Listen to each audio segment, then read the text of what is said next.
Rogers, Sports Information at the college, and I'm joined now by our head volleyball coach here at the college in her 6th year now, Aleah Hayes. I remember when you were just a little rookie coach. Wow, I cannot believe I'm going into year 6. Where 2019 seems like just last year. I know, right? Well, it sounds like a great place to start. It is your 6th year.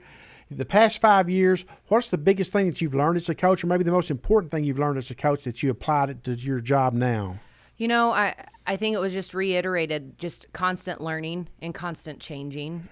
As a coach, like you can't ever stop learning. You can't ever stop changing in different ways to adapt to the opponent across the net or your actual players. But learned that having your consistent values and your culture is key to be able to allow those changes to happen. So I don't want to ever stop learning. Oh, no, no. Well, this is a question I've never asked you, and I've wanted to for the last 2 years. I said, I'm going to wait another year to do it. We're on the national stage now. That was your goal, to get the program on the national stage. We've been to 3 national tournaments each of the last 2 years. Last year was a record-setting year, most wins in a season. Dominated Region 14 tournament for our 2nd straight year, winning 3-0 and 3-0, and haven't lost a set. And let's find some wood to knock on and everything. Do you think that it's harder to get on the national stage or to stay on the national stage? I was fortunate to play in a program that once they got to the national stage, they stayed at the national stage. And knowing and being able to handle that pressure, I think, is more challenging long term. Not just the pressure that the girls feel, but the coaching staff and the support staff. So getting to this national stage, it is a challenge. Don't get me wrong. Volleyball and junior college sports are incredibly competitive, but I do believe sustaining that is something that people don't always recognize. They don't always give that credit, and I do think that's a huge challenge. Day in and day out, finding the grind, finding the energy to be disciplined in that grind. Right. And then finding the type of athlete and student athlete at that wants to come into a program where there's pressure. A lot of people don't like pressure. And the funny thing is, not the funny thing, the interesting thing is, the fan base thinks it's easy. Oh, yeah. Let's take the Lady Cardinal basketball program just for a minute. I mean, we know the success and the history they've had, and people expect it every year because it's easy. Right. Yes, because as a spectator, it's nice to cheer on a winning team. Right. But the behind the scenes, that's a great example because they've got to that national stage long ago and then sustaining every year. I know the hours and the time that is put into it. Every coaching staff that has been there, the players, and that is what's hard. Day in, day out, year in, year out. And especially at the junior college level, if you're lucky, you get to have the kid 2 years. If you're lucky. But so many of us, we have one and dones because they're either coming to us late and then needing to go back to a Division I, or they qualify early, Imagine like Poe did a couple of years ago. When the spring practice ended in May to the July 1st, he lost 17 players. And not just players, the majority were significant, like probably starters. And they went 7-0 and won the conference. I think it may be one of the most remarkable coaching jobs by coaching staff we've had on this campus. Anyway, the bar's been raised in volleyball. Everybody will agree to that now, because basically what happened last year and what's happened over the last 5 years or 6 years. Do your sophomores have a grasp on that? And then how do you get those freshmen to understand that? The sophomores do, because their comment to me in their end of the year meetings was they wanted their back-to-back championship. They got to participate in the sophomores back-to-back regional championships, but they want their own. They want to continue that tradition. They were not satisfied with that finish. They want to go farther. So like they saw what the previous the graduating sophomore class of 2023 did and 24. They want to continue that. Oh, sure. You know what I mean? And so they're definitely on board. They're leading that crew with it in their voice and just the day in and day out discipline. But the freshmen have also jumped on board. They knew that this is what my desire and goals were. All of them asked, what are your coaching goals? What do you want from your team? And they all, that's a big reason why they chose Trinity Valley, because they wanted that championship culture and feel and to be pushed and challenged. We'll talk about your sophomores, and then I want you to talk about your newcomers. But your sophomores, they had a great group of kids to learn from as freshmen. Let's just face it. That was a great sophomore class that just left us and everything. It was some great, spectacular players. Did they learn anything? I'm sure they learned from that class how to lead and how what's expected of a Cardinal volleyball player. Well, and I think the unique thing and what people do forget, we have 4 starters returning that were freshmen. Yeah. And so although that sophomore class was good, that we have been balanced in both freshman and sophomore classes, which has been a blessing as a coach. True. But no, they absolutely learned a lot. It was great to have that balance again in the gym, being able to see what works, what doesn't work.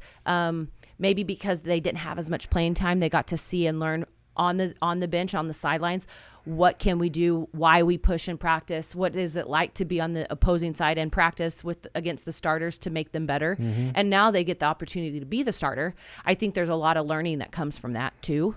And I think we also learned how important unity is, and long-term unity, being able to, I mean, we have 18 on this roster. Our depth is significant, and we're going to have good players not be able to be on the court all the time.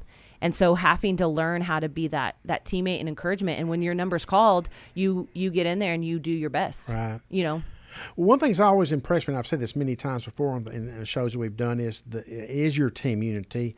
And when you're recruiting a freshman or a player to come to Trinity Valley, do you take her? She's a great player if you don't think she's going to fit in be a fit? I've passed a lot of great players because, good players, there's a lot of them out there, but good people, good teammates, that is definitely higher on my list. For that reason of when you want success on your team, everyone on the team is good. And then that means you have to be willing to surrender your opportunity if your teammate maybe even your roommate is better than you and better for the team. Right. You have to still be able to cheer her on.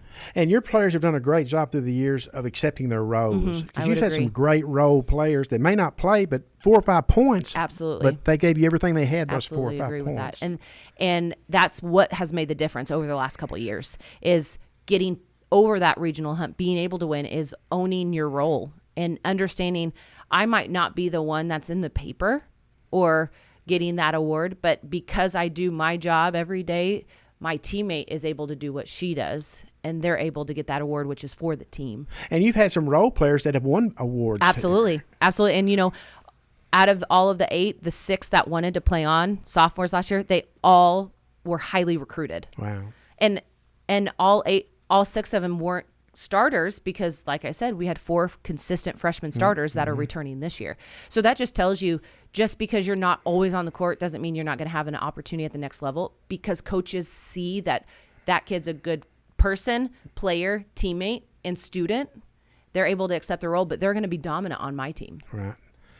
Okay, last question. This is my favorite question, I think, of the day.